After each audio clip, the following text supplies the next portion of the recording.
Hello everyone, my name is Dan Halloran. And my name is Katie Stevens. And we're here in the Product Development Lab in Kohler, Wisconsin, where we develop all kinds of products, including toilets. For more than 30 years, I've helped to design toilets and other plumbing fixtures for sale and marketing around the world. And I work in Kohler marketing, but probably more importantly, I'm a wife, a mother, and a user of toilets. I want to be sure that they're easy to clean and easy to use and that they work. Well, so I use toilets too, and by the way, I clean them, but it's so important to really use the products, and therefore you can design better ones. Here in the Product Development Lab, we do a lot of tests on toilets. We're going to show you 4.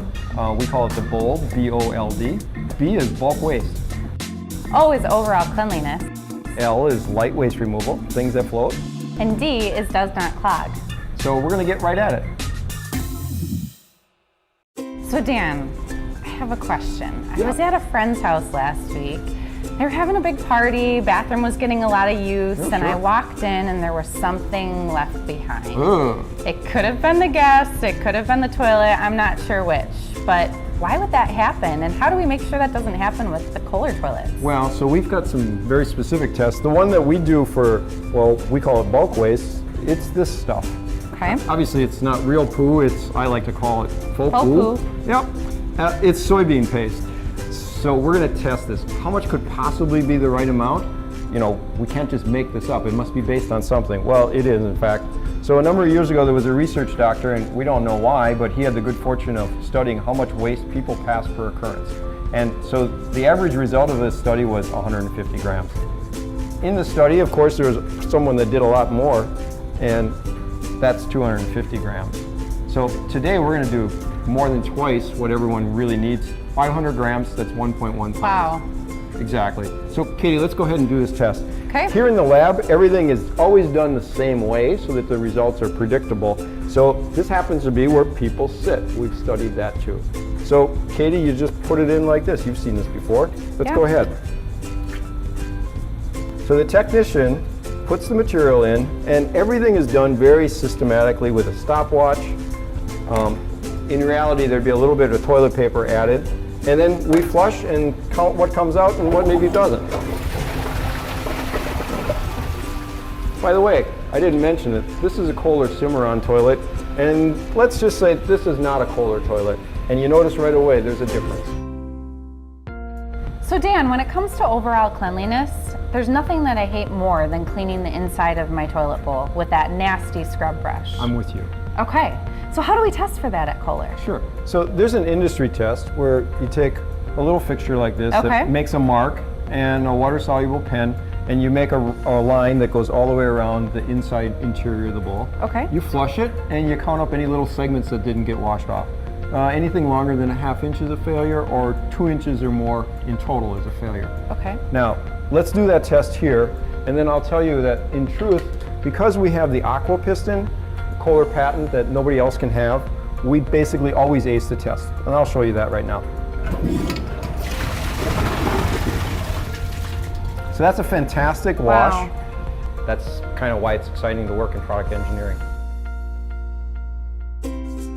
So Dan, as much as I hate to use the scrub brush and clean the toilet, I do feel that having a clean home and a clean bathroom and a clean toilet is a reflection of me. Well, as a toilet engineer, it's a reflection of me too. Of course it is. So I guess kind of thinking through that a little bit more, I hate to see stuff left behind in the bowl. It's embarrassing. Yeah. How can I be assured that Kohler toilets flush everything every time? Sure, so I'll show you a test that we use for that. So this is an industry standard test. There's about 2,500 black granules. They float on the water surface, so they're the last thing to leave the toilet. And then there's 100 white balls, they sink, so they're kind of easy to get out. So we love this test because it allows us to look for flush-to-flush consistency. It's kind of the very question that you're asking. How do you know that it's going to go out every time?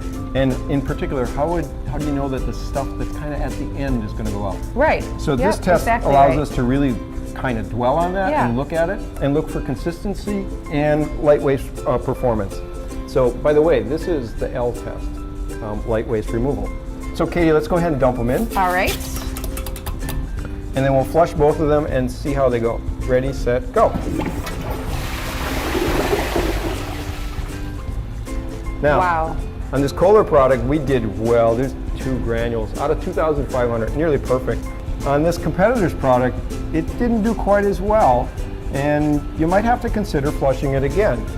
And, you know, it may not be as consistent, something that we demand of ourselves with our never compromise kind of mindset. Dan, I've entered a new stage of parenthood. I'm potty training my twins, and they like to use a lot of toilet paper. How can I be sure that it's all gonna go down? Well, so we've got the great test for that, Katie. It's the Does Not Clog test, the D in the B.O.L.D test. 36 sheets of toilet paper, double ply, national brand, and then because we want to be really tough on ourselves, we staple it all together. So there's 4 pads. Now we use this test because our results, our research rather, shows that toilet paper is the leading cause for clogs, not Really? human waste. Okay. So let's go ahead and demonstrate the test now. Okay. I will hold it over the toilet, I'll say ready, set, drop, and then we let it go. Ready, set, drop. And we wait for it to go a certain amount of time, and I'll use my eye to help us know when to flush. Ooh. It's all gone over here, but on the competitor's product, it's right there. In fact, well, kids, don't do this at home, but you can reach right in and find that it's right there. Wow.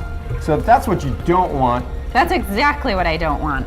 that's why we use this test to make sure that our products are always performing, because clogging is the #1 thing that we want to make sure never is part of our customer's experience. So Dan, we've talked about toilet performance, Right. cleanliness of the interior of the bowl. Can we talk about the trapway Oh, for a please, moment? let's. So this is an exposed trapway toilet, what most Right. people have, right? Exactly. So this area of the trapway tends to get really dusty, dirty, grimy, and it's just downright difficult to clean. Absolutely.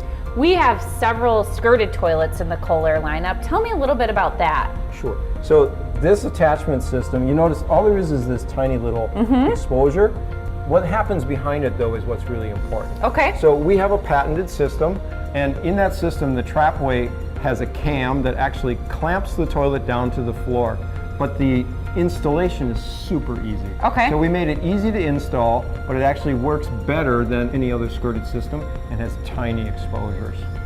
It's just an example of kind of the excessive way that we always look at the toilet and what it has to do. Right. So we've given the audience a sneak peek of the toilet lab today. Yeah, welcome to the lab. Welcome to the lab. What are some parting words for our audience? Well, it's just this simple. We're really kind of over the top on anything related to toilets, and we never compromise, and neither should you.